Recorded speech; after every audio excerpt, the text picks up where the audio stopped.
दिल्ली दिल्ली जाएंगे, हम अपने हिंद बनाएंगे। हम दिल्ली दिल्ली जाएंगे, हम अपने हिंद बनाएंगे। अब फौजी बन के रहना है, दुख दर्द मुसीबत सहना है। अब फौजी बन के रहना है, दुख दर्द मुसीबत सहना है। सुभाष का कहना चलो दिल्ली चल के रहना है।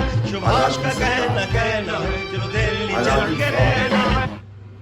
कि एक ऐसे ऐतिहासिक तथ्य से अवगत कराऊंगा जिस तथ्य के बारे में केवल नाम तो लिया गया, लेकिन उसके पीछे नेताजी की क्या सोच थी और क्या नेताजी ने किया था, उससे हमारे देश की युवा पीढ़ियों को कभी अवगत नहीं कराया गया।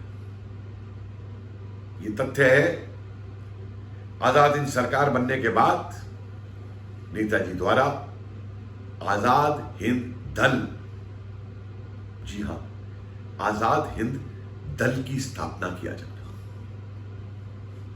आपको पुस्तकें केवल ये बता देती है कि आजाद हिंद दल भी बनाया गया था, वो भी गिनी चुनी पुस्तकों में,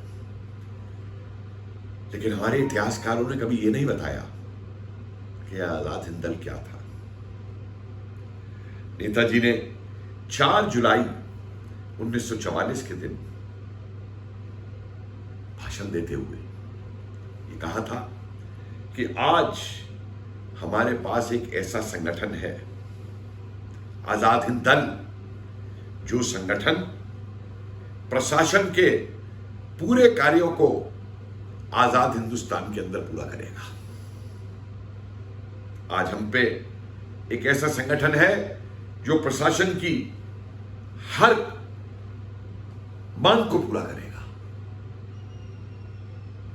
यही था आजाद हिंद दल, जो दिखाता है कि कितनी दूरदर्शिता थी नेताजी के अंदर कि देश को आजाद कराने के बाद, और पूरे देश को ही नहीं, जिन जिन हिस्सों को आजाद कराया जा रहा था आजाद हिंद फौज के द्वारा, उन क्षेत्रों का जो प्रशासन है वो सेना द्वारा नहीं किया जाएगा।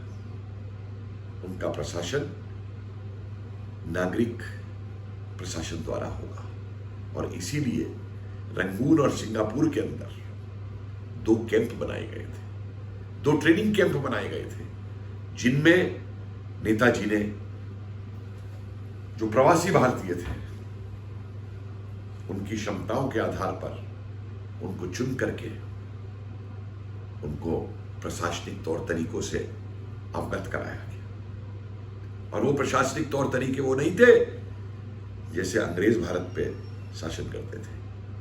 वो प्रशासनिक तौर तरीके भारतीयता पे आधारित थे, हर भारतीय की सेवा करने के लिए आधारित थे। उनका लक्ष्य था भारतीयों की दृष्टि से भारतीयों के लिए प्रशासन किया जाएगा। और उसके बाद इससे जुड़ा एक और बहुत महत्वपूर्ण तथ्य है जिसको हमारे इतिहासकारों ने छुपाया आज तक। नेताजी को कह दिया जाता है ये जापानियों से मिल गए, वो कम्युनिस्ट तो नेताजी को जापानी तोजो का कुत्ता तक बताते थे, लेकिन इनको ये नहीं मालूम कि जापानी फौज के साथ आजाद हिंद फौज बर्मा के रास्ते से भारत आने से पहले नेताजी ने जापानियों के साथ एक समझौता किया था। और जानते हो समझौता क्या था? वो समझौता था कि जितने भारत के प्रदेशों को अंग्रेजों से आजाद करा लिया जाएगा, वहां पर सिर्फ आजाद हिंद सरकार का झंडा लगेगा, वहां पे कोई जापानी झंडा नहीं लगेगा। समझिए इस बात का महत्व। दूसरी शर्त थी कि उन इलाकों का प्रशासन भारतीयों द्वारा किया जाएगा, आजाद हिंद सरकार के आजाद हिंद दल द्वारा किया जाएगा।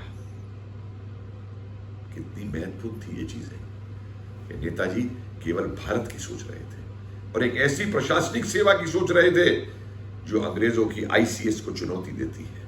मत भूलिए नेताजी आईसीएस में नहीं गए थे, उन्होंने इस्तीफा दे दिया था ये कह करके कि अगर मैं इसमें जाऊंगा तो देश की सेवा नहीं कर सकता। और उसी देश की सेवा करने के लिए एक प्रशासनिक दल को नेताजी ने खड़ा किया था। मत भूलिए कि 1 साल से ज्यादा से अंडमान निकोबार के द्वीप जापानियों के अधीन थे।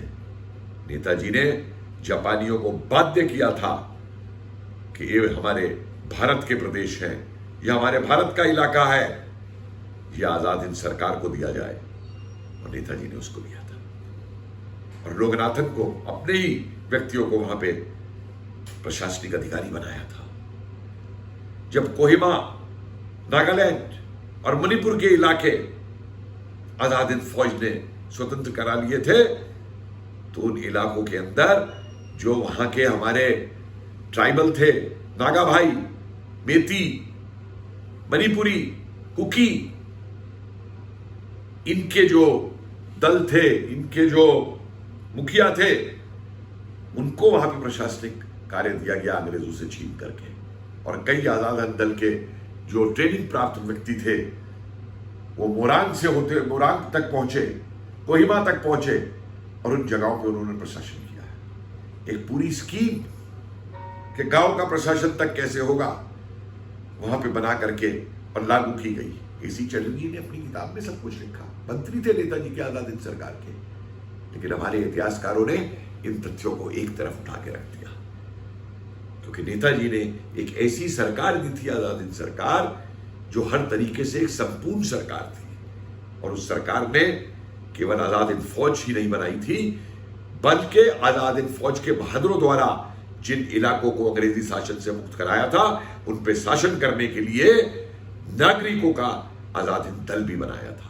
आपको मालूम है, इस आजाद हिंद दल की ट्रेनिंग का जिम्मा किसको दिया गया था?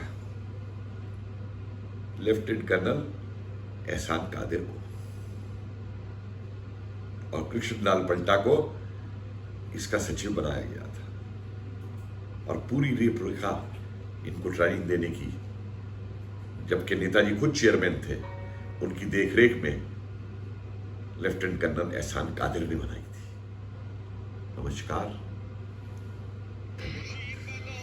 आ गया निशात बन के छा गया।